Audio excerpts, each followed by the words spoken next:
What about the emergency medicine? इसमें ज़्यादा stress है, कम स्ट्रेस है, और उस स्ट्रेस से हम कैसे ओवरकम कर सकते हैं? स्ट्रेस डेफिनेटली है।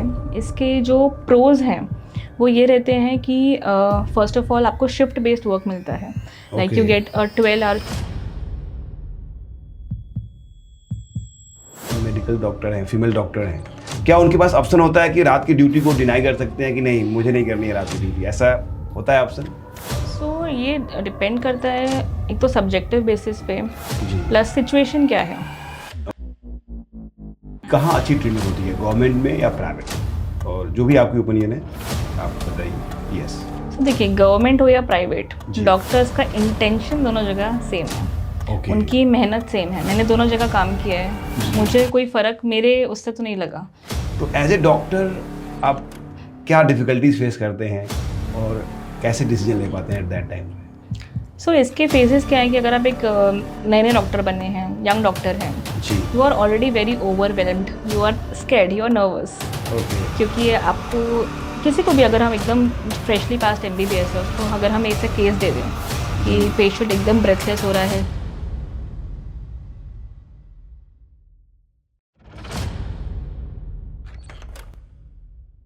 हर प्रोफेशन की अपनी एक कहानी होती है, बट कुछ प्रोफेशन ऐसे भी होते हैं जहां हर डिसीजन लाइफ और डेथ के बीच का होता है। Hello everyone, welcome to autograph of life with Siyaram Kumar. इस शो में हम लोग गेस्ट की पर्सनल एक्सपीरियंस से सीखने की कोशिश करते हैं, क्योंकि मेरा मानना है रियल लर्निंग हम किसी के एक्सपीरियंस से ही सीख सकते हैं। आज हमारे साथ हैं डॉक्टर सोनाली कौशिक, जिन्होंने MBBS की पढ़ाई मुंबई में की, फिर इन्होंने पोस्ट ग्रेजुएशन मुंबई की प्रीमियम कॉलेज से कर रही हैं इमरजेंसी मेडिसिन में। सो हम लोग वेलकम करते हैं डॉक्टर सोनाली मैम को। Hello doctor. Hello sir. कैसे हैं आप? मैं अच्छी हूँ सर, आप कैसे हैं? बिल्कुल ठीक है। सो ये बताइए, आपने इमरजेंसी मेडिसिन ही क्यों सिलेक्ट किया? बिकॉज आप कुछ भी ब्रांच ले सकती थी, तो यही क्यों आपने सेलेक्ट किया? सो बेसिकली इमरजेंसी मेडिसिन एक ऐसा ब्रांच है जो कि बहुत ही रिवॉर्डिंग है, बहुत इम्पॉर्टेंट है आई थिंक हर किसी की लाइफ में, because everybody unfortunately in some time of life can land up into emergency. सो ये एक ऐसा फील्ड है जहाँ पे क्विक डिसीजन मेकिंग आपको रिक्वायरमेंट है। आपके एक एक डिसीजन से पेशेंट की लाइफ बच सकती है, and you need a very high constant energy, adrenaline rush चाहिए आपको, very fast decision making, you have to be very calm amongst the chaos. So अगर आपके अंदर ये सब चीज़ें हैं, so you can become a very good emergency physician. And emergency medicine मतलब काफ़ी रिवॉर्डिंग ब्रांच है ये। ओके। यस। सो ये बताइए, कुछ इंसिडेंट बताइए जो ऐसा, मतलब पहली बार ऐसा हुआ हो इमरजेंसी मेडिसिन में, जो लगा हो कि यस यार, मैंने फील्ड सेलेक्ट करके बहुत अच्छा किया, कि मेरा डिसीजन सही था। So on a daily basis आपका एक एक चीज़ पेशेंट को ऐसे ठीक करता है, मतलब patient comes on a stretcher, आप कुछ इंटरवेंशन करते हैं, उनको स्टेबलाइज करते हैं, they are getting better in front of your eyes. But एक ऐसा केस मैं बता सकती हूँ कि there was a 22-year-old male, like a dude body, gym Okay. कर रहे थे वो। सो अनफॉर्चुनेटली जिम करते करते ही land up into a cardiac arrest. Okay. So एक अच्छी चीज़ क्या थी कि जो जिम में लोग थे उन्होंने उनको कॉन्स्टेंटली CPR दिया, they got him in the emergency with us. हम लोगों ने उनको स्टेबलाइज किया, CPR दिया, he came back okay. After like 10 minutes of CPR। Okay. Then उनको हमने ICU में शिफ्ट किया, वहाँ पे वो स्टेबलाइज हुए, फिर वो वार्ड गए, and then he went back home on his feet. So it was a very very changing experience. That day I felt कि wow, this is magic. या रियली, Yeah. एंड आपने किसी की ज़िंदगी बचाई, Correct. और बिकॉज ऑफ दैट रीज़न हम लोग डॉक्टर को गॉड मानते हैं, सेकेंड गॉड बोलते हैं, क्योंकि अगर फर्स्ट गॉड के बाद कोई अगर ज़िंदगी बचा सकता है आपका, वो डॉक्टर ही है।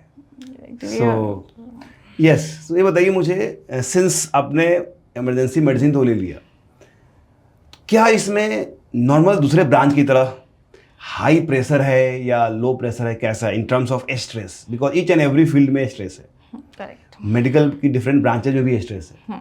What about the emergency medicine, इसमें ज़्यादा स्ट्रेस है, कम स्ट्रेस है, और उस स्ट्रेस से हम कैसे ओवरकम कर सकते हैं? क्योंकि आपको अगर कोई नीट जो MBBS अभी कर रहा है वो अगर सुन रहा होगा और उसने अगर प्लान बनाया कि मैं भी इमरजेंसी मेडिसिन में जाना चाहूँगा बिकॉज आजकल ये डिमांडिंग ब्रांच है, तो क्या स्ट्रेस लेवल है और है भी कि नहीं भी है, because you are going through that process, तो अपना एक्सपीरियंस शेयर कीजिए।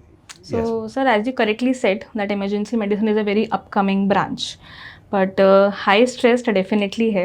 इसके जो pros हैं वो ये रहते हैं कि फर्स्ट ऑफ ऑल आपको शिफ्ट बेस्ड वर्क मिलता है, like you get a 12 hour shift और 8 आवर शिफ्ट, एंड आप जब घर से आ रहे हैं यू गेट कम्प्लीटली इन, आप जब हॉस्पिटल से निकल रही हैं completely out, you will not get any calls from the hospital. जब तक आप उतना काम करेंगे उतने ख़त्म करेंगे and you will go home, go back to sleep, go back to your normal life. Okay. Nobody will interrupt you कि इस पेशेंट का और क्या करना है, जो आपने शिफ्ट में किया that is your work. Okay.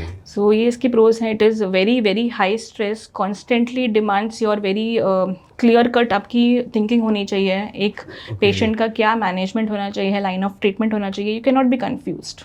Okay. You have to be very very specific about all your decisions. Okay. Each and every decision is very vital, very vital.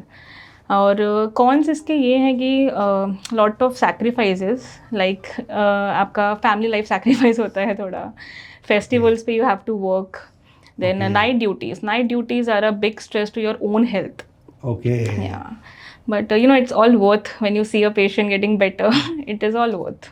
Okay, yeah so I think अगर कोई emergency medicine लेना चाहता है, so just evaluate yourself just once कि क्या आप इतना high pressure में डिसीजन मेकिंग कर पाते हैं, can you be calm by yourself, can you take that pressure, can you take that patient load, because emergency में patients never stop coming, there is always a overflow, sometimes mass casualties like bomb blast में होता है, bomb blast, earthquakes, floods, you can get n number of patients and you cannot say कि we won't take patients unless you are like totally full.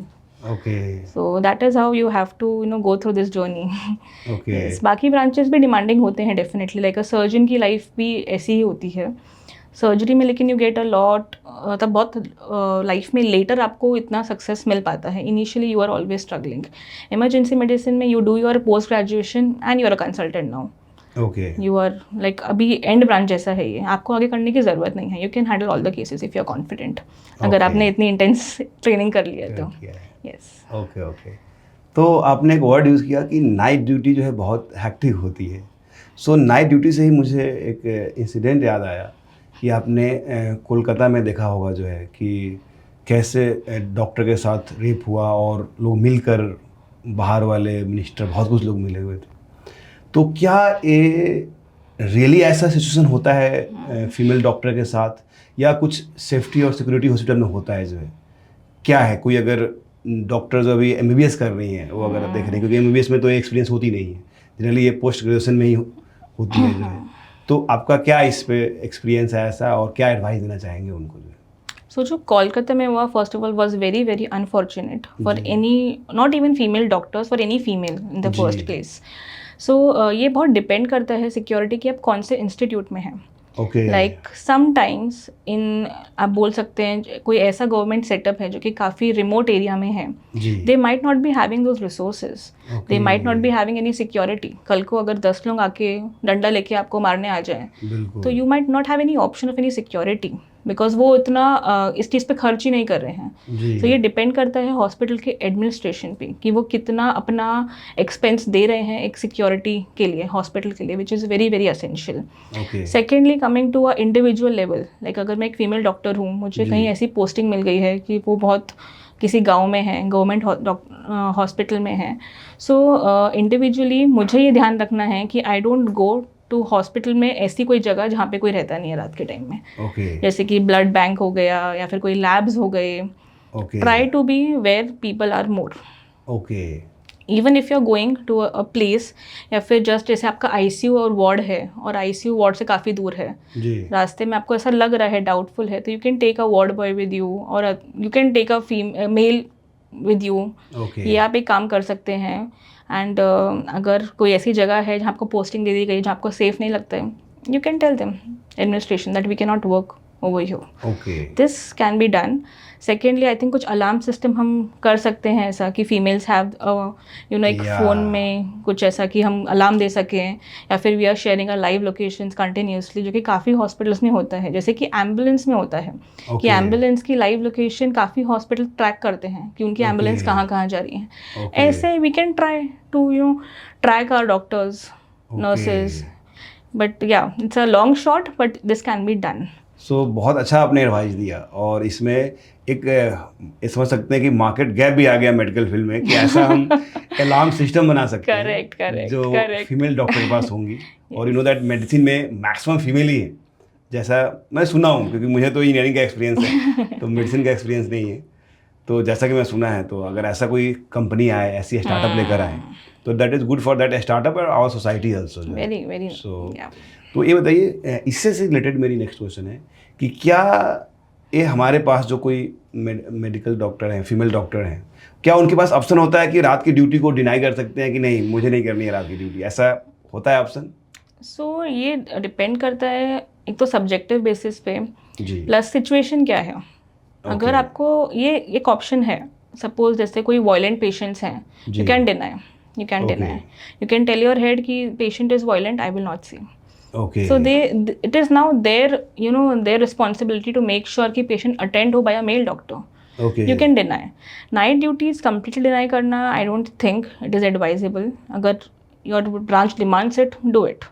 But make sure you are safe. First of all, your safety. Okay. Okay. Yeah, mostly सारे institutes they take care, hospitals take care कि ऐसा ना हो. But yeah, 1-2 these disturbing incidents can happen, like in Kolkata. Also एक और ऐसे incident हुआ था बहुत पहले JJ में. आपने सुना होगा, एक सिस्टर के साथ ऐसा हुआ था. ओके. मैंने एक बहुत पहले ऐसे इंसिडेंट हुआ था. तभी वो एक आई थिंक वहाँ से जर्नी शुरू हुआ था कि हॉस्पिटल में कितना सिक्योरिटी होना चाहिए with in the hospital also, not even from the relatives but from your own staff also. Okay. And just be in groups, क्योंकि हमारा क्या इंटेंशन है, ड्यूटी के लिए आइए, जान बचाइए, घर जाइए. Nobody wants to get into anything this thing. या तो एक्चुअली क्या है, जो सिक्योरिटी की बात है, जो प्राइवेट हॉस्पिटल्स होते हैं या जो अच्छे हॉस्पिटल्स हैं उसमें तो होते हैं, लेकिन जो गवर्नमेंट हॉस्पिटल उसकी हाल देखते हैं क्या होता है कि अगर रिमोट हो गया तो डिफिकल्ट है वहाँ सिक्योरिटी मिलना जो है. बट ये दूसरी एडवाइस आपकी बहुत अच्छी लगी कि अगर आप ग्रुप में हैं, आप डॉक्टर्स की ग्रुप में हैं, देन डेफिनेटली जल्दी किसी को कोई भी स्टेप लेने में फियर होगा जो है. करेक्ट. तो अगर हम नाइट ड्यूटी कर रहे हैं तो कोशिश करें कि हम ग्रुप में रहें, अपने फेलो डॉक्टर के साथ रहें जो है. Very good. सो नेक्स्ट मैं जानना चाह रहा हूँ, जनरली जब मेडिकल इमरजेंसी, आप मेडिकल इमरजेंसी, तो मैक्सिमम क्वेश्चंस मेरे उसी से अलाइन होंगे जो है. तो जब मेडिकल इमरजेंसी आता है, मान लीजिए मैं घर में हूँ, और आजकल देख रहे हैं कि कभी भी इमरजेंसी आ सकती है, हार्ट अटैक और ब्रेन हैमरेज हो जाना, कुछ भी मतलब नॉर्मल है. तो किसी को अगर मान लीजिए इमरजेंसी आ गई, तो अपने किसी हॉस्पिटल में कॉल लगाए, या अपने पुराने ज़माने में आप जानते होंगे कि उसके जो चाचा होते थे, अंकल होते थे, मतलब बुजुर्ग लोग अपने आप को ज्ञानी समझते हैं, तो ऐसे अपने रिलेटिव में किसी को जानकार लोगों को कॉल लगाना चाहिए या डायरेक्ट हॉस्पिटल में कनेक्ट करना चाहिए अगर घर में मेडिकल इमरजेंसी होती है, क्योंकि ये हर घर में, किसी घर में हो सकती है चीज़ें जो है. तो आपका क्या एडवाइस होगा? I think this is a very good question sir for a general public. So अगर आपको कोई इमरजेंसी ऐसी आ रही है, first of all you have to be aware क्या इमरजेंसी है. जी. जैसे कि अगर कोई कोलैप्स हो गया, everybody knows this is emergency. Suppose किसी को हल्का फुल्का चेस्ट का बर्निंग हो रहा है, या फिर हल्का फुल्का चेस्ट का पेन हो रहा है, कभी कभी सोचते हैं अरे अभी क्यों, 10 दिन बाद जाएंगे. सो पहले आपको ये अवेयर होना चाहिए कि इमरजेंसी क्या है. सेकेंडली अगर आपके घर में किसी को ऐसा हो रहा है, so I don't think you should take advice from a non medical person. I am not saying कि they are completely wrong, but as you know, no knowledge and half knowledge का difference. No knowledge is much better than half knowledge. Because वो आधी चीज़ें अरे नहीं gas से हो रहा होगा, सपोज किसी का मुंह टेढ़ा हो जाता है, हाथ पैर काम नहीं कर रहे हैं, that is stroke. ये ब्रेन हैमरेज हो सकता है. बट लोग क्या, अरे नहीं शायद इनको वीकनेस है, पानी कम पिया होगा. So I recently saw 12-year-old बच्चू who came with a stroke.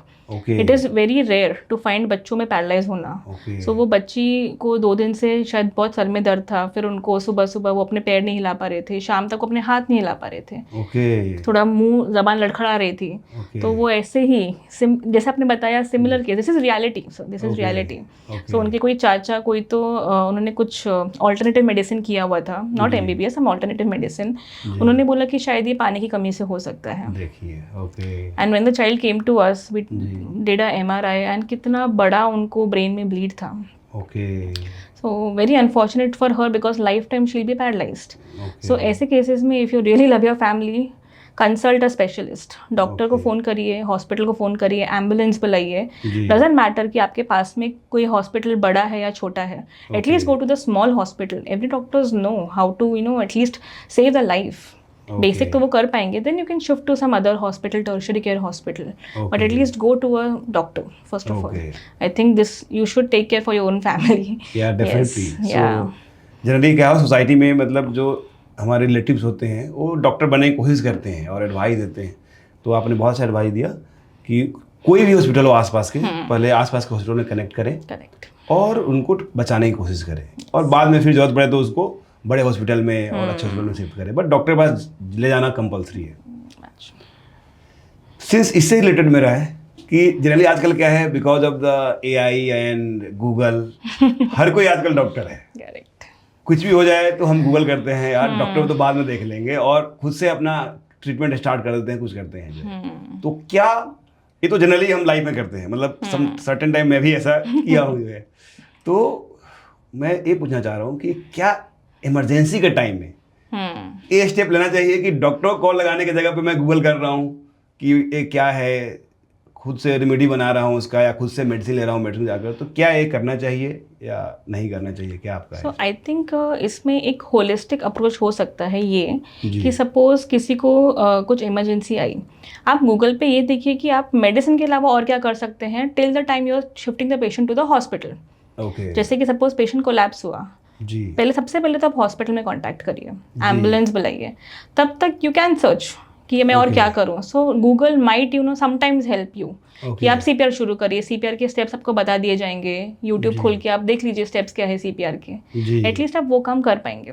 Okay तो ये सब शायद कभी कभी हेल्पफुल हो सकता है, but what I am telling you is a rare situation. Mostly it backfires. Okay जब आप खुद को गूगल से देखते हैं वो हमेशा बताता ही है कि आपको तो कैंसर हुआ है। या डेफिनेटली सो ये सब मुझे लगता नहीं है कि गूगल इज डॉक्टर। ओके या तो अगर कोई ऐसे स्टेप्स हैं उसमें Google can be helpful, otherwise no, I won't suggest. Okay as a audience अगर मैं हूँ तो मैं ये जानना चाहूँगा कि क्या चीज़ें हैं जो हर फैमिली में, कुछ इंपॉर्टेंट चीज़ें जो हर फैमिली में मेंबर को पता होना चाहिए जो इमरजेंसी सिचुएशन में उनको मतलब हेल्प कर सकता है। क्या चीज़ें हैं कुछ अगर आप बता पाएँ तो अच्छा होगा। So I think the most important thing which I think everybody should know is a CPR. I Okay. can actually suggest some links also जो आप वीडियो में बाद में ऐड कर सकते हैं। जी। CPR कैसे देना है ये सबको पता होना चाहिए है, कब देना है ये पता होना चाहिए। Okay. Even a bad CPR is better than no CPR. Okay if you find somebody unconscious, आप पार्क में घूम रहे हैं, आपको लग रहा है कोई अनकॉन्शियस हो गया है, आपके सामने गिर गया है, जी। It is very easy to check the pulse. एक बार यहाँ पे आप पल्स चेक कर लीजिए। ओके आपको पल्स नहीं मिल रहा है, start with chest compression, chest को Okay. कंप्रेस करिए, CPR दीजिए, तब Okay. तक बाकी लोगों को बुलाइए। Okay. ऐसे एक चेन ऑफ सर्वाइवल होता है, इसको हम बोलते हैं। जैसे मैंने आपको वो केस बताया जिम जी। के वो बॉय का 22 ईयर ओल्ड, उसमें यही हुआ था, लोगों को Okay. पता था वहाँ किसी को कि CPR देना चाहिए। ओह सो आई थिंक ये सबको पता होना चाहिए CPR। Okay even I think government को कुछ ऐसे करने चाहिए कि बीच बीच में इवेंट्स के सब सीख पा रहे हैं CPR। Okay secondly I think जो और हमें इमरजेंसीज दिखते हैं वो होते हैं हार्ट अटैक। सबको ये तो पता है कि छाती में दर्द हुआ तो लेके जाना है, Okay. लेकिन अगर सपोज जबड़े में दर्द हो रहा है, लेफ्ट आर्म में पेन हो रहा है, राइट आर्म में पेन हो रहा है, जी। इवन अगर अपर बैक में पेन हो रहा है, जी। They all are symptoms of a heart attack. Okay तो तब एक बार डॉक्टर को कंसल्ट करिए, ECG कीजिए एटलीस्ट। ओके और कभी कभी जब होता है कि बहुत एसिडिटी जैसा लग रहा है, जी। चेस्ट बर्निंग हो रही है, वी हैव जी। Seen multiple cases on a daily basis okay जहाँ पे पेशेंट्स बोलते हैं मुझे तो अरे हल्की सी एसिडिटी हुई थी, शादी में खाना खा लिया था, जी when he is coming to us he has a heart attack, a big one. So Okay. ये सब चीज़ें छोटी छोटी चीज़ें हैं, बट ध्यान रखिए बिकॉज नाउ डेज डाइट इतना बेकार है, जी। Nobody is doing any exercise, I think इतना जी। कम हो गया एक्सरसाइज करना. बिल्कुल। सो ये सब ट्रेंड बढ़ सकता है इन डिजीजेस का. ओके। एंड ऑल्सो स्ट्रोक में कैसे पैरालाइज अटैक, जैसे आपको मैंने बताया, किसी भी जी। हाथ में वीकनेस आ रही है, मुंह टेढ़ा हो रहा है, ओके। बात कर में लड़खड़ा रहे हैं, अगर ऐसा ओके। तो you should go to the hospital immediately. ये सब आई थिंक 2-3 बेसिक अगर इमरजेंसी को पता है, वेल एंड गुड. ओके, तो मुझे एक्चुअली पेन से याद आया कि जनरली क्या है, पेन जब आता है किसी को तो लगता है कि यार अगर इधर कहीं पेन हो रहा है चेस्ट में, तो लगता है एसिडिटी से भी पेन हो सकता है. करेक्ट. तो मतलब जैसे ये हर किसी के साथ हो सकता है, किसी के साथ भी जो है. तो अगर कोई ऑडियंस आपको देख रहा है तो वो उसको कैसे समझे कि कौन सी पेन है, हार्ट अटैक वाली है या ये नॉर्मल एसिडिटी है? कोई है डिफरेंशिएशन इसमें? एज ए तो डॉक्टर आप इसका क्या एडवाइस आंसर कर है कि पाएंगे? उनको नहीं पता चलेगा.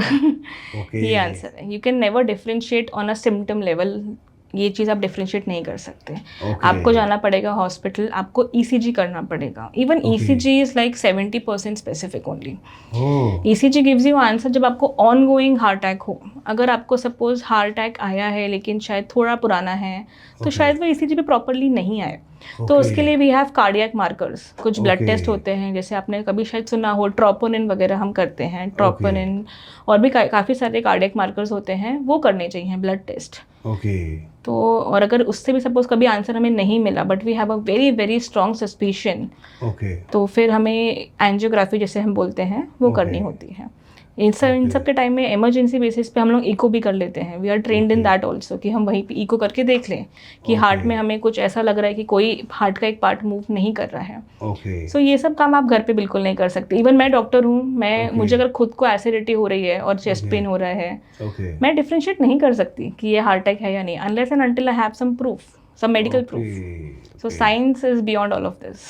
ओके, तो मतलब आप ये एडवाइस देना चाह रही हैं कि पेन चाहे एसिडिटी से हो या किसी चीज़ से हो, गो टू द अगर पेन है तो आपको जाकर एटलीस्ट कम से कम प्राइमरी बेसिस पे ईसीजी तो करानी है, क्योंकि ईसीजी क्या है, हर जगह अवेलेबल होते हैं. डेफिनेटली. तो ईसीजी कम से कम करानी है. अगर उस पोजीशन में होगा, अगर हार्ट अटैक के दौरान होगा तो बिल्कुल पता चल सकता है. Correct.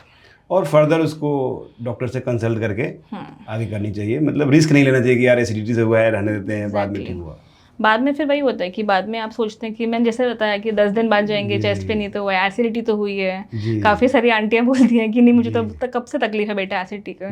But you don't no कि किस दिन आपकी एसिडिटी आपको वैसे हो रही है. I don't mean to scare anyone, but it is just awareness. General public should be aware so we can get the rate down. Okay. Death का रेट डाउन होता है अर्ली इंटरवेंशन से. That is the whole point of telling this. Okay. Okay. Yes. तो next मैं इसी से related मेरे अंदर क्यूरियोसिटी हुआ कि जब इमरजेंसी होता है तो जनरली लोग मतलब पैनिक हो जाते हैं और हॉस्पिटल में एकदम नॉट ओनली जिसको इमरजेंसी हुआ वो पहुंचता है, पूरी रिलेटिव जो है गैंग बनाकर पहुंच जाते हैं और कॉल भी लगा देते हैं कि यस मैं यहाँ पहुंच गया हूँ, आप लोग आ जाओ जो है. करेक्ट. तो उससे डॉक्टर को डिसीजन लेने में क्या इम्पैक्ट आता है एट दैट टाइम, क्योंकि इमरजेंसी पहुंचा, उसकी ज़िंदगी जीने मरने की सवाल है और आप देख रहे हैं कि रिलेटिव के बाहर भीड़ लगी हुई है. तो एज ए डॉक्टर आप क्या डिफ़िकल्टीज फेस करते हैं और कैसे डिसीजन ले पाते हैं एट दैट टाइम? सो इसके फेजेस क्या है कि अगर आप एक नए नए डॉक्टर बने हैं, यंग डॉक्टर हैं, जी. You are already very overwhelmed, you are scared, you are nervous. Okay. क्योंकि आपको किसी को भी अगर हम एकदम फ्रेशली पास्ट MBBS है, उसको अगर हम ऐसा केस दे दें कि पेशेंट एकदम ब्रेथलेस हो रहा है, मैनेज करो अपने आप, nobody will be able to manage by himself properly, because नए नए डॉक्टर बने हैं. You are very overwhelmed by the emotions, you don't know completely situation क्या है. Plus relative handling, it is an art. Relative को handle करना is an art. Patient treat करना थोड़ा बेटर हो जाता है. लेकिन सी कैसा है कि सिचुएशन हमें, हमारा पर्सपेक्टिव इसमें ठीक होना चाहिए कि रिलेटिव्स जो हैं वो लोग कितने वरिड हैं अपने लव्ड वंस के लिए. ओके. सो ऐसा नहीं है कि वो गलत है अपने चीज़ में. उनकी सबसे बड़ी गलती है कि वो बहुत पैनिक्ड रहते हैं, बहुत एंशियस रहते हैं. Sometimes the delay decision so much कि पेशेंट के लाइफ को अफेक्ट होता है.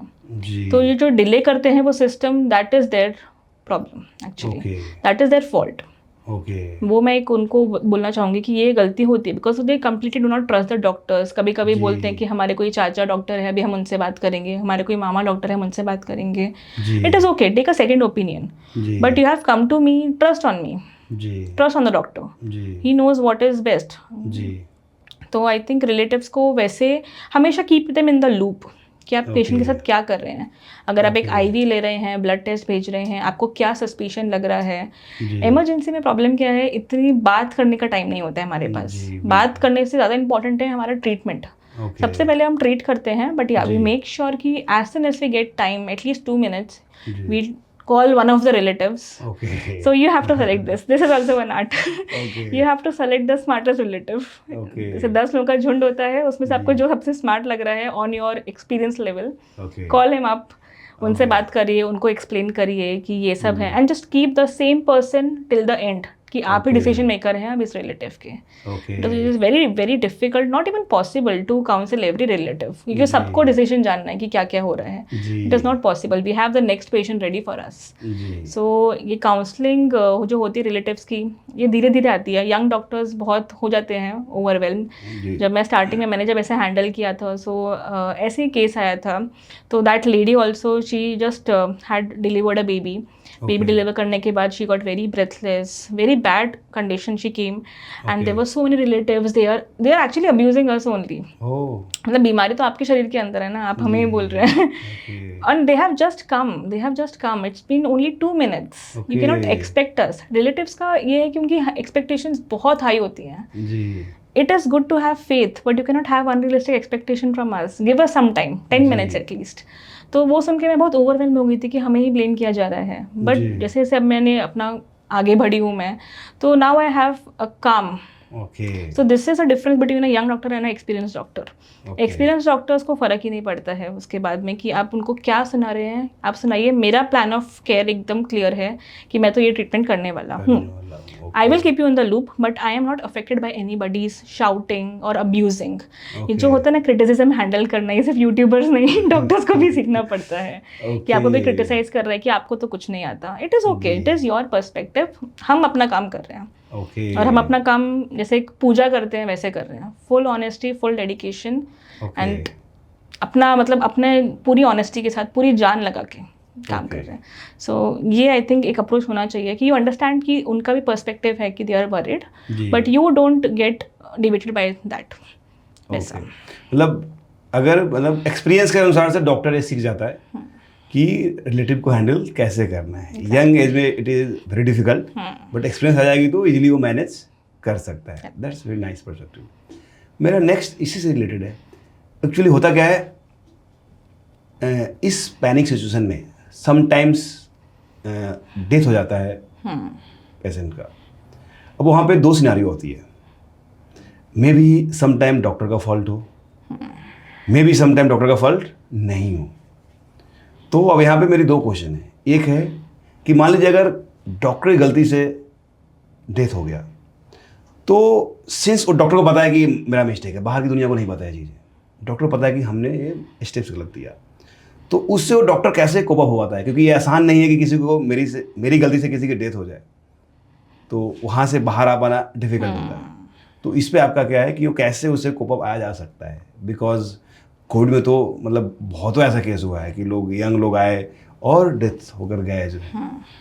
But since you are from that background और इमरजेंसी आप हैंडल कर रहे हैं, तो मे बी ऐसा हुआ होगा आपके साथ।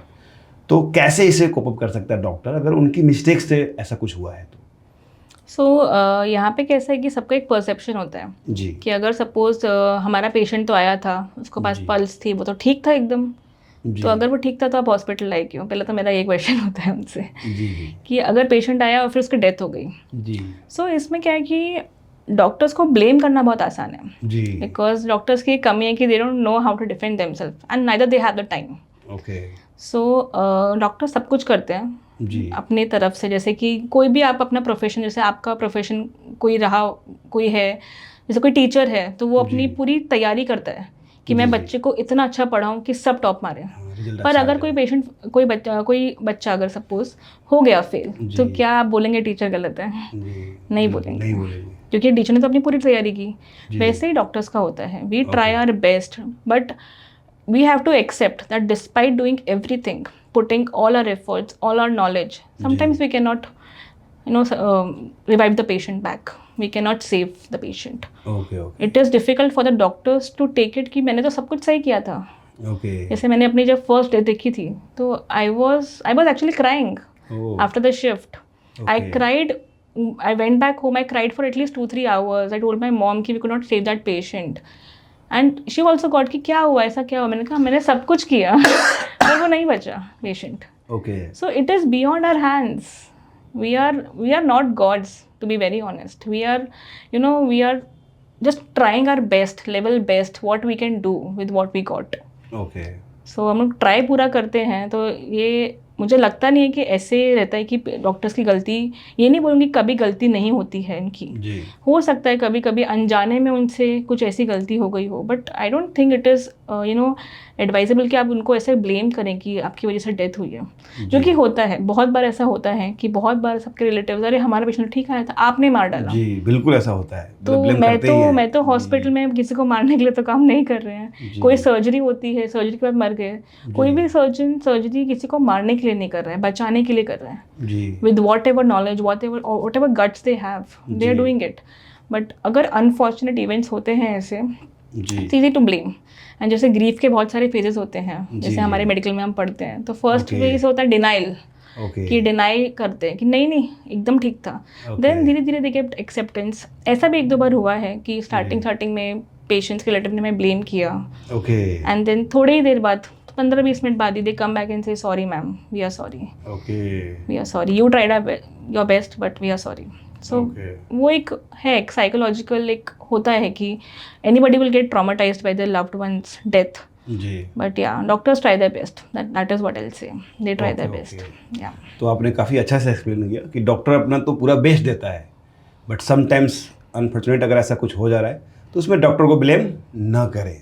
और कभी बहुत जगह गांव में, नॉट मेट्रो सिटी, गांव में ऐसा देखने को होता है कि पूरी गांव जो है आ जाते हैं मारने के लिए डॉक्टर को, हॉस्पिटल को तोड़ देते हैं. तो ये सारे इंसिडेंट नहीं होने चाहिए, बिकॉज डॉक्टर तो अपना बेस्ट दे रहा है और उसने दिया, बट अनफॉर्चुनेट ऐसा हो गया, उनके हाथ में भी नहीं था जो है. एग्जैक्टली, भगवान के हाथ में है ये सब. सो भगवान से याद आया कि जब ऐसा कुछ मेडिकल सिचुएशन होते हैं तो आम आदमी तो पहुंचते हैं डॉक्टर के पास कि आप मुझे बचा लीजिए. करेक्ट. अब एक डॉक्टर क्या सेल्फ कॉन्फिडेंस होता है कि मैं बचा लूंगा, या वो भगवान के पास पहुंचते हैं कि हाय भगवान अब देखो मेरे पास तो आ गया है, मैं अपनी कोशिश करता हूँ, अब बचा लो. कैसा होता है सिनेरियो ऐसा? Very nice question sir. I would actually like to speak on this. Okay. So जब कोई पेशेंट आता है, नो मैटर हमारा क्या सिचुएशन है, हम लोग बीमार हैं, हम लोग खुद अपसेट है अपनी फैमिली से या कुछ भी है, सब जी. कुछ भूल के patient is the motivation to work.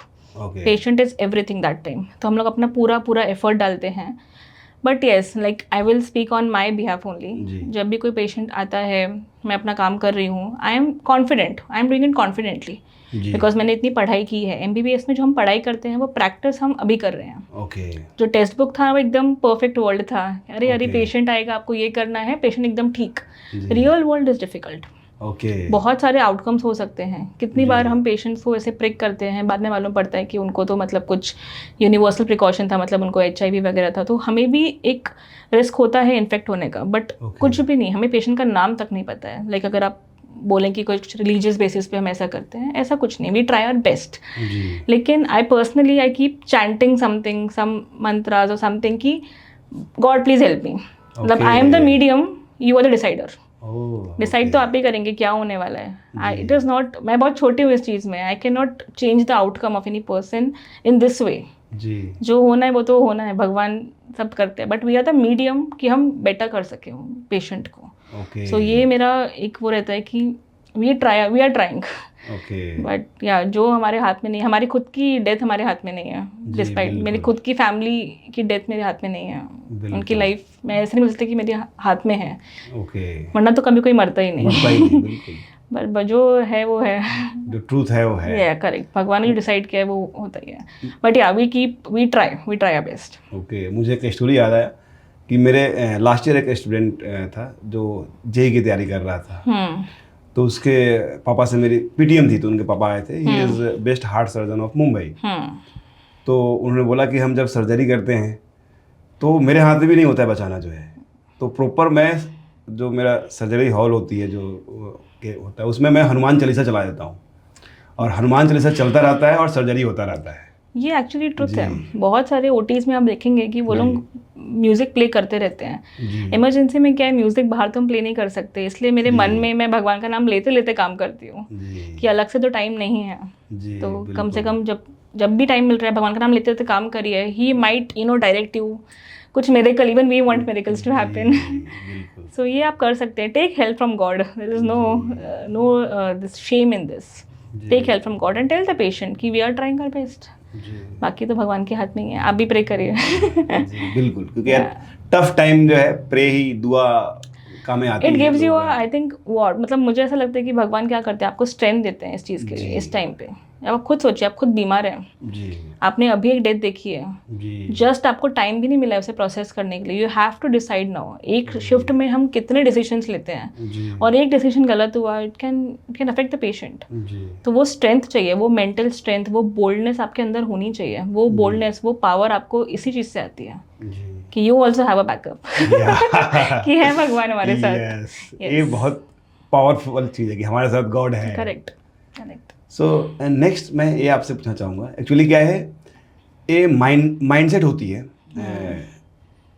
Public की कि यार हम गवर्नमेंट में जाएंगे तो कैसी इलाज होगी, अच्छी इलाज नहीं होगी, और प्राइवेट में जा रहे हैं तो बहुत पैसे चार्ज करेंगे, तो फिर पब्लिक करे तो करे क्या, कि कहाँ जाए पब्लिक जो है।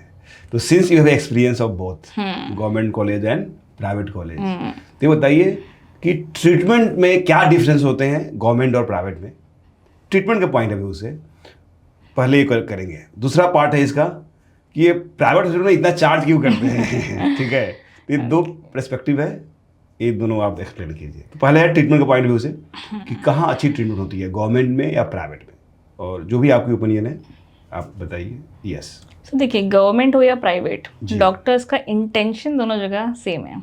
ओके। उनकी मेहनत सेम है। मैंने दोनों जगह काम किया जी। है, मुझे कोई फ़र्क मेरे उससे तो नहीं लगा कि जी। पेशेंट आया है, हमें तो ठीक करना है। जी बट एक प्रॉब्लम जो है, जो हमारे हाथ से बाहर है, वो होता है ओके। एक एडमिनिस्ट्रेशन। ओके। तो हॉस्पिटल के एडमिनिस्ट्रेशन डिसाइड करते हैं ये सब कि हॉस्पिटल में कितने ऑक्सीजन सिलेंडर रहेंगे, कितनी दवाइयाँ रहेंगी, ओके। दवाइयाँ कहाँ किसको दी जाएंगी। वो ओके। हमारे हाथ में नहीं होता है ओके। कि क्या रिसोर्सेज हैं, वो हमारे हाथ के बाहर हैं। We are okay. Doctors, we can decide the treatment only, okay. But बाकी चीज़ें, resources, infrastructure, this is beyond our power. So okay. this is the difference I think which a government and a private institute has. Okay. कि patients को, और doctor patient ratio also, like अगर आप एक private hospital में जाते हैं, ICU में भर्ती होते हैं, तो आपको एक अपनी खुद की सिस्टर मिलती है जो सिर्फ आपको दिखेगी। ओके। बट एक गवर्नमेंट हॉस्पिटल में ऐसा हो सकता है कि एक ही सिस्टर है एंड शी हैज़ 10 पेशेंट्स। सो वो एक लिमिटेशन आ जाता है किसी के लिए भी। जी। सो आई थिंक ये एक डिफरेंस है गवर्नमेंट और प्राइवेट में। But from a doctor perspective view I can not say कि there is a difference in the treatment like this. Intention is not wrong. मेहनत दोनों जगह कर रहे हैं, but resources is a problem. That is true. I have worked in both. Resources are a problem in government. So I think एक अगर कोई administration department के रहेंगे, he would be actually a better person to say कि क्यों इतना ये लोगों ने महंगा किया है। मतलब आपके सेकंड क्वेश्चन जो है कि प्राइवेट हॉस्पिटल में इतना महंगा क्यों है ट्रीटमेंट। इनफैक्ट हमारे लिए भी कोई कंसेशन नहीं होता है, हमें भी उतना ही पे करना पड़ता है। ऐसा है? हाँ, we also don't have any concession in but hospitals. मैं तो सुना था कि अगर आप डॉक्टर हैं और कहीं दूसरे डॉक्टर के पास इलाज कराने जा रहे हैं तो बिल्कुल फ्री ऑफ कॉस्ट होता है, कोई चार्ज नहीं लगता है। So ये सच है क्या? ये कब सच है? अगर सपोज आपके कोई दोस्त हैं, कोई कलीग थे कभी, उन्होंने अपना खुद का क्लिनिक खोला है, खुद का हॉस्पिटल खोला है, आप उनके पास गए कि मुझे ये हुआ है, तो वो आपसे चार्ज नहीं लेंगे। बट अगर सपोज मैं किसी हॉस्पिटल में जा रही हूँ, यहाँ पे प्राइवेट में, मुझे मेरा प्रॉपर रजिस्ट्रेशन करना पड़ेगा, उनको मुझे सिस्टम में लेना पड़ेगा, मेरे ब्लड टेस्ट भेजना तो मुझे चार्ज किया जाएगा। इट इज़ पॉसिबल कि समटाइम्स जहाँ हम खुद काम करते हैं वहाँ कुछ 20-30% डिस्काउंट आपको कुछ मिल जाएगा, बट ऐसा नहीं कि हमें फ्री में ट्रीटमेंट होता है। ये मिथ है। एक दूसरे से पैसे ना लेना डॉक्टर का, दिस इज आई विल से कि एक एथिकल टर्म पे राइट है। वो डॉक्टर की खुद की वो है कि चॉइस कि मैं एक डॉक्टर से पैसे ना लूँ। जैसे कभी कभी हम जाते हैं डेंटल के लिए, किसी का खुद का क्लिनिक है, वो सुनते हैं कि हम भी डॉक्टर हैं, sometimes they can wave off the charge. But क्योंकि वो खुद का सेटअप है। बट अगर हम खुद एम्प्लॉय हैं किसी हॉस्पिटल में, we don't have the power to waive off the charges. अगर सर्जरी 3 लाख की है, हमें तो उसमें से 10-20% ही मिलता है, बाकी तो सब एनेस्थेसिस्ट को, नर्सेस को, ओटी स्टाफ को, तो we don't have the power. That's what I am telling you. खुद के सेटअप में और एक हॉस्पिटल में जहाँ आप खुद एम्प्लॉई है, देयर इज अ बैरियर। आप कुछ वेव ऑफ खुद से नहीं कर सकते हैं, it is not your domain. खुद का सेटअप है तो you can decide whom to give free, whom to not, then you the boss. Okay, it means मतलब ऑन द एथिकल बेसिस जो है डॉक्टर वेव ऑफ कर देता है, बट सिंस अगर हॉस्पिटल किसी और का है और डॉक्टर वहाँ काम कर रहा है, जॉब कर रहा है, तो वहाँ पे चांसेस तो नहीं है करने का। We get patients no regularly who are themselves doctors. Even we feel wrong, but it is not in our hand. Okay, Yeah. तो मैं नेक्स्ट ये जानना चाह रहा हूँ, एक्चुअली मेरे अंदर एक क्यूरियोसिटी है कि मुझे भी ऐसा लगता है, बट सिंस आप डॉक्टर ज़्यादा अच्छे से बता पाएंगे, कि मान लीजिए मैं किसी हॉस्पिटल में गया और मेरे पास हेल्थ इंश्योरेंस है और हेल्थ इंश्योरेंस नहीं है, तो कॉस्ट में क्या डिफरेंस आता है क्या? और अगर हेल्थ इंश्योरेंस लेके गया तो ज़्यादा चार्ज करते हैं क्या? ऐसा कुछ सच्चाई है? एक्चुअली चार्जेस का मुझे सच में आइडिया नहीं है। Okay. I don't know about this, but अगर आप पूछेंगे health insurance, I think it is a good thing to have, but I think emergency में बहुत जगह इंश्योरेंस चलता भी नहीं है। What we hear from the patients, first hand तो मुझे कोई एक्सपीरियंस नहीं है इस चीज़ का, लेकिन what we hear from patients की शायद कैशलेस ऐसा कुछ होता भी नहीं है इंश्योरेंस से, बट बाद में दे गेट सम रीइंबर्समेंट और something. I am not aware about it. Okay, ठीक है। तो मैम एक्चुअली मैं ये जानना चाह रहा हूँ कि जैसे कोई बच्चा नीट की तैयारी कर रहा है और वो तैयारी करता गया, बट उससे नीट नहीं निकल पा रहा है, और वो कुछ भी हो सकता है उसका रीजन, ऐसे निकल जाना चाहिए बट फिर भी नहीं निकल पा रहा है, हो सकता है किसी की लाइफ में, और उसको लाइफ में मतलब गलत थॉट आ रहा है, सुना हुआ कोटा में अपने बच्चे सुसाइड कर लेते हैं जो, तो उन बच्चों को आप क्या एडवाइस देंगे जिनसे नीट नहीं निकल पा रहा है, बट उन्होंने अपने इंटरेस्ट से डिसाइड किया था कि मैं डॉक्टर बनूंगा, जो तो क्या एडवाइस देंगे उन बच्चों को? सो ये काफ़ी कॉमनली होता है कि बच्चे डिसाइड तो करते हैं कि हमें डॉक्टर बनना है, बट जर्नी इतनी डिफिकल्ट है, एग्जाम इतना डिफिकल्ट है, डिस्पाइट जैसे वो ट्राई कर रहे हैं लेकिन नहीं निकल पा रहा है। So first of all it depends on how badly you want it. तो देखिए, अगर सपोज कोई बच्चा 5 साल 6 साल भी ड्रॉप ले रहा है, फिर भी उसका नीट हो जा रहा है, सो बाद में उसकी लाइफ में कोई फ़र्क नहीं पड़ेगा। आपको कोई नहीं पूछता आपने कितने साल ड्रॉप लिया है। सो अगर आप परसिस्टेंटली जा पा रहे हैं, आपकी फैमिली सपोर्टिव है कि ठीक है तुम करो तैयारी, हम हैं, और खुद आप मेंटली इतने स्टेबल हो पा रहे हो, आप इतने स्ट्रांग हो, तो आप कर सकते हैं। 4-5 साल 7 साल जितने भी आप कंफर्टेबल आप कर सकते हैं, क्योंकि हमने ऐसे लोग देखे हैं जो बीएससी भी किया, बाद में ड्रॉप लेके भी किया, काफ़ी ऐसे हैं लोग मेडिकल फील्ड में। सो लोगों को 40 साल पे भी पीजी करते हैं, नीट पीजी करते हैं। ऐसा होता है? हाँ, है ऐसे लोग। सो ये depends on how badly you want it. लेकिन सपोज अनफॉर्चुनेटली आपकी मेंटल हेल्थ ख़राब हो रही है, you are getting those bad thoughts of ending life, so I think it is not worth it. You should just quit and do something more. So कैसा है कि just trust God, जैसे बोलते हैं ना हम, गॉड्स प्लान। तो जो नहीं मिल रहा है वो कुछ अच्छे के लिए नहीं मिल रहा है आपको। सो आप कुछ और कर सकते हैं, करियर स्विच कर सकते हैं। ऐसा थोड़ी है कि डॉक्टर ही बनना सब कुछ है, आप कुछ और बन सकते हैं। जैसे बहुत सारे आपके पास ऑप्शंस, अगर आपने बायोलॉजी ऑलरेडी ले लिया है, सपोज आपको एमबीबीएस नहीं मिल रहा है, ट्राई फॉर बीडीएस। कुछ लोग बीडीएस अपने उससे भी लेते हैं चॉइस से, even though they are getting MBBS they take BDS because it's their choice. Secondly आप बायोटेक्नोलॉजी कर सकते हैं बायोलॉजी लेने के बाद, या फिर यू कैन डू टीचिंग करिए। आपने इतना पढ़ लिया होता है, you are full of knowledge. Knowledge ऐसा थोड़ी डिसाइड होती है कि एंट्रेंस क्लियर नहीं हुआ तो नॉलेज नहीं है, ऐसा नहीं होता है। Knowledge comes in a lot of PACS. ऐसा नहीं है कि आप वो यूज़ नहीं कर सकते, टीचिंग करिए। But get some degree, basic degree कर लीजिए, बीएससी एमएससी कर सकते हैं, बट ये मत सोचिए कि ये फेलियर था कोई लाइफ का। God has designed everything in life so beautifully that it shapes perfectly, कि आपकी लाइफ में क्या हो रहा है सब अच्छा ही हो रहा है। यही सोचना है आपको हमेशा। मतलब मैं बहुत मानती हूँ ये मेंटल स्ट्रेंथ में, तो इसलिए मैं ये बोलना चाहूँगी जो बच्चे ड्रॉप ले रहे हैं, जो भी हो रहा है, just trust, have faith in God, trust in God's plan. Retrospectively when you will see, अगर आपको सपोज नहीं भी मिल पाया अनफॉर्चुनेटली, जैसे कि पीजी में भी कई बार होता है, बच्चों को मेडिसिन चाहिए होता है, नहीं मिला, कोई और ब्रांच उठा ली, कभी पैथोलॉजी मिल गई, नहीं चाहिए थी हमें, तो क्लिनिकल ब्रांच चाहिए थी, लेकिन हमें बहुत ही ड्राई ब्रांच मिल गई, तो बहुत कोसते हैं खुद को भी कि मैंने क्यों किया, रिग्रेट करते हैं। But when you see later in life it all turns out to be perfect. Okay. So just have this faith, this is in universe. जी। है कोई सुपर पावर जो आपको चीज़ों से बचा रही है। Okay. सो अगर आपको लग रहा है कि आपसे हो पा रहा है तो आप ट्राई करते रहिए। मुझे लगता है प्रैक्टिकली 5 से 7 बार ट्राई करके you should stop, Okay. But वहाँ तक आप जा सकते हैं, because I have seen people going till there. Okay. या बट अगर मेंटल हेल्थ खराब हो रही है तो just quit this option of doing NEET, do something else, talk to your parents, do something else, it will be better. Okay. तो आपने बहुत अच्छा एडवाइस दिया कि अगर 5-6 बार ट्राई करो, अगर आपको लग रहा है हो जाएगा और हो गया तो ठीक है, ट्राई करते रहो। नहीं तो अगर मेंटल स्ट्रेस आ रहा है, मेंटल हेल्थ डैमेज हो रहा है, तो आपको क्विट कर देना चाहिए और किसी और चीज़ के बारे में होना चाहिए। और आपने इतना ऑप्शन बता दिया कि जिसमें वो जा सकता है। इससे रिलेटेड क्वेश्चन है मेरे दिमाग में कि नीट की तैयारी कर रहे हैं तो आपको पता है कि फिजिक्स है, केमिस्ट्री है, बायो है। ये बच्चा जो है, कुछ बच्चा होता है कि फिजिक्स कर ही नहीं पाता है बिकॉज ऑफ द, बोलता है कि सर मेरा मैथ वीक था, मैथ अच्छा होता तो मैं इंजीनियरिंग नहीं करता क्या। कुछ बच्चे समझ नहीं पाते हैं कि किस सब्जेक्ट पे ध्यान देना है।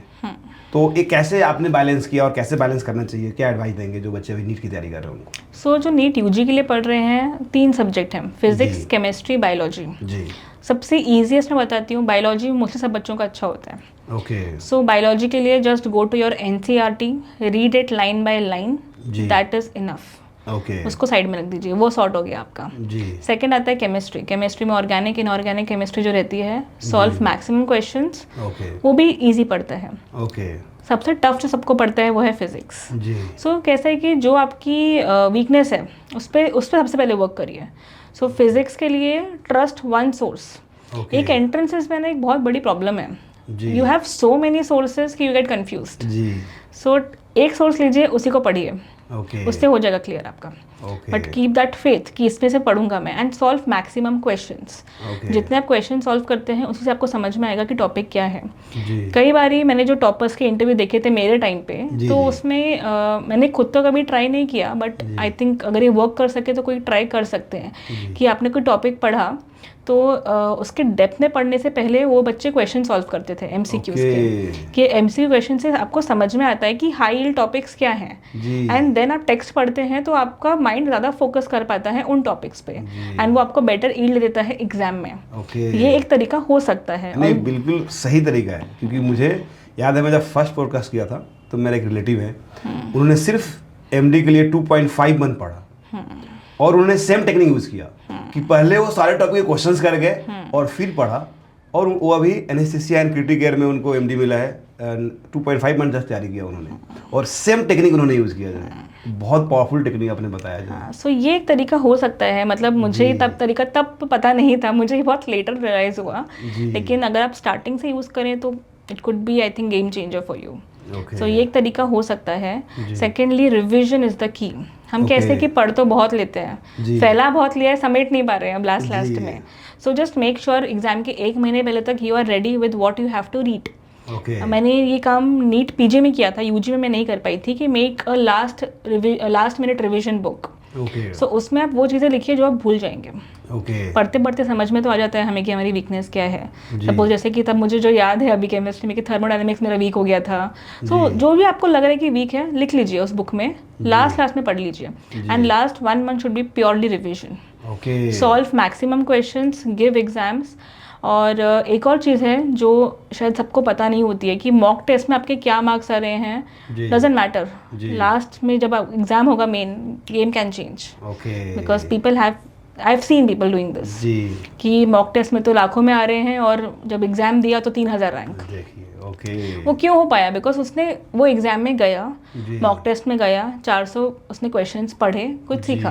बहुत बच्चे छोड़ देते हैं टेस्ट देना। क्या होगा आपको, सपोज आपने टेस्ट देना शुरू किया किसी कोचिंग क्लास में, स्टार्टिंग में आप गए, आपको बहुत कम नंबर है, 10 नंबर ही आए सपोज 400 में से, तो होता है डिमोटिवेशन कि मुझे तो आता ही नहीं है। वो ही नहीं करना है, वहीं से शुरू करना है। वो आपका स्टार्टिंग पॉइंट होगा सक्सेस का। You will realise it later कि आप जाइए, परसिस्टेंटली रहिए, कि जाइए एग्जाम दीजिए, get 0 marks, it is okay, but read the whole paper at least. Go and read the whole paper, धीरे धीरे gradually your marks will start coming. So वो एक बहुत इंपॉर्टेंट है। सो टू मतलब एक समराइज करके मैं ये बोलूँगी कि 1 month revision, last minute revision notebook, and maximum questions which you can solve from any topic. Okay. या एंड क्वेश्चन सॉल्व करने का एक और बहुत अच्छा बेनिफिट ये होता है कि आपको समझ में आता है कि पूछ क्या रहे हैं, हाई Okay. टॉपिक्स हैं क्या क्या, तो आप ज़्यादा फोकस उस पर कर पाते हैं। तो आई थिंक Okay. एक तरीका हो सकता है एक किसी भी एंट्रेंस को क्लियर करने का। जी, यस। Very good. आपने बहुत सारा एडवाइस दिया, क्योंकि एज ए टीचर मैं बच्चों को ये एडवाइस देता हूँ कि अगर तुमने पढ़ा और रिवाइज नहीं किया तो फिर जो पढ़ा वो यूजलेस रह गया। करेक्ट। बिकॉज आप रिवाइज करते हो तो इंस्टेंट अप्लाई करना आसान हो जाता है, और रिवाइज नहीं करते हो तो कन्फ्यूजन रहेगा, ये भी हो सकता है, ये भी हो सकता है, अब क्या हो सकता है आपको पता नहीं चलेगा एट टाइम में। वेरी गुड, बहुत सी एडवाइस दी आपने। सो डॉक्टर बनना एक सिर्फ प्रोफेशन ही नहीं है, ये हमारी सोसाइटी की, हमारी कंट्री की एक रिस्पॉन्सिबिलिटी है। So thank you doctor Sonali, आपने मुझे अपना वैल्यूएबल टाइम दिया, जिससे मैंने बहुत कुछ सीखा और ऑडियंस भी बहुत कुछ सीखा होगा। Thanks to you sir. So hello दोस्त, आपको ये एपिसोड कैसा लगा, क्या सीखा आपने, एक कमेंट में ज़रूर बताएं। और आपको लगता है कि इस एपिसोड से आपके किसी दोस्त को, आपके किसी रिलेटिव को कुछ भी फ़ायदा हो सकता है, उसके लाइफ में कुछ वैल्यू ऐड कर सकता है, तो इसको लाइक करें और अपने फ्रेंड और रिलेटिव तक शेयर करें। और ऐसा ही एपिसोड आगे भी देखने के लिए इस चैनल को सब्सक्राइब जरूर करें। मैं हूं आपका दोस्त सियाराम, ऐसे ही इंस्पायरिंग स्टोरी के साथ आपको हम नेक्स्ट एपिसोड में मिलेंगे। तब तक के लिए आप लर्न करते रहें एंड ग्रो करते रहें।